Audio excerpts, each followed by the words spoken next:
Assalamualaikum warahmatullahi wabarakatuh. Waalaikumsalam warahmatullahi wabarakatuh.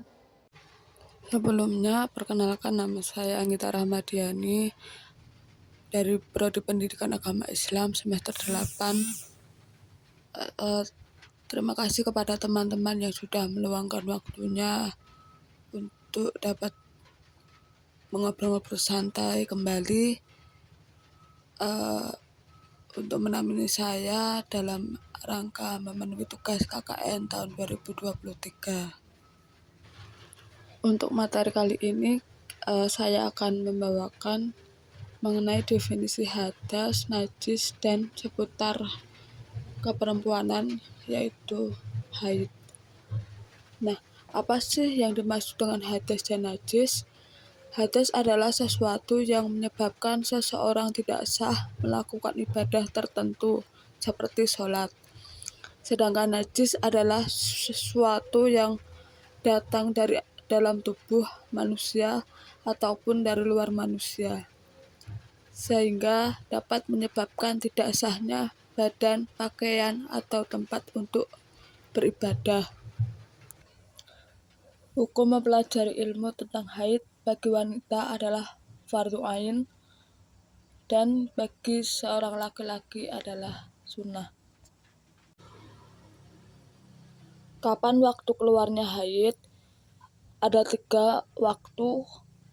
Yang pertama, masa waktu keluarnya haid minimal sehari semalam. Yang kedua, maksimal 15 hari, 15 malam. Dan yang ketiga, pada umumnya secara normal masa waktu keluarnya darah haid 6 atau 7 hari. Kemudian masa haid yang pertama, paling sedikit haid yaitu sehari semalam, paling banyak haid yaitu 15 hari. Dan menurut adat atau kebiasaan itu ada 6 sampai 7 hari.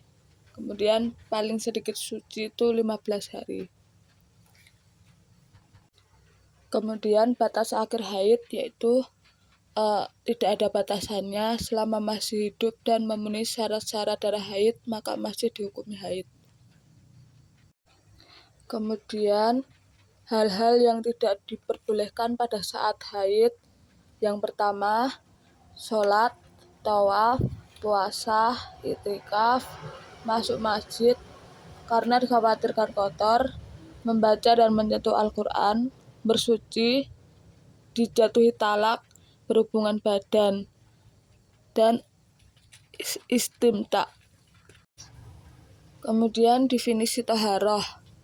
Menurut bahasa artinya bersih, bersuci. Kemudian menurut istilah yaitu melenyapkan sesuatu yang ada di tubuh, pakaian, dan tempat yang menjadi hambatan bagi pelaksanaan sholat dan ibadah lainnya menurut tuntunan syariat Islam. Kemudian dalil tentang thaharah terdapat pada Al-Quran surat Baqarah ayat 222 yang artinya sesungguhnya Allah mencintai orang-orang yang bertaubat dan orang-orang yang mensucikan diri. Kemudian diriwayatkan dalam hadis riwayat Muslim yang artinya Allah tidak menerima sholat seseorang yang tidak dalam keadaan suci. Kemudian apa sih sebab-sebab mandi wajib? Yang pertama, bersetubuh, baik keluar mani maupun tidak. Kemudian yang kedua, keluar mani, baik keluarnya karena bermimpi atau sebab lain dengan sengaja maupun tidak, dengan perbuatan sendiri atau bukan. Yang ketiga, mati. Orang Islam yang meninggal fardu kifayah untuk orang Muslim yang masih hidup untuk memandikannya, kecuali orang yang mati syahid tidak dimandikan. Kemudian yang keempat, haid atau menstruasi. Apabila wanita yang selesai masa haidnya, maka wajib untuk bersuci atau mandi wajib. Kemudian yang kelima, nifas. Yang keenam, melahirkan. Kemudian yang terakhir yaitu tata cara mandi wajib. Gimana sih caranya? Yang pertama, membaca basmalah. Kemudian yang kedua, membaca niat untuk menghilangkan hadas besar.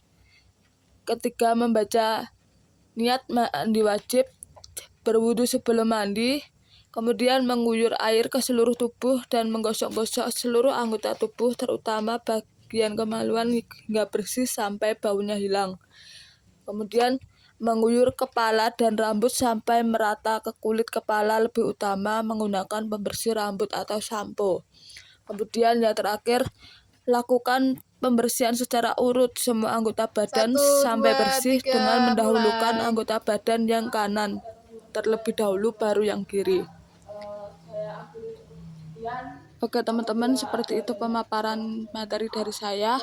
Apakah ada pertanyaan? Waalaikumsalam warahmatullahi Jika wabarakatuh. tidak ada pertanyaan, maka saya cukupkan sekian. Ada kurang dan lebihnya saya mohon maaf.